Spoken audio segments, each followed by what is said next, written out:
Ooh.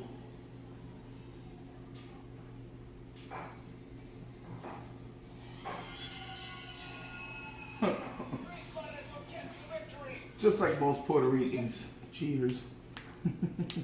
You know, in March, I'm supposed to take a trip down to the island where I used to make a good name for myself.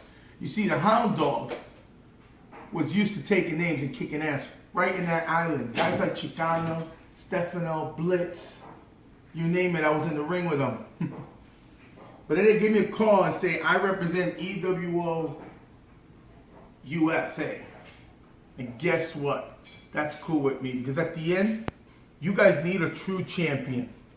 And guess what happens? Mr. Luis Barreto, I hear that you want to broaden your horizons. Why don't you come up to House of Lucha? I'll defend my Florida title against your scrawny little butt. And we'll see who's the bigger dog in the yard. Because, bro, I've been where you are. Bro, I've represented that place.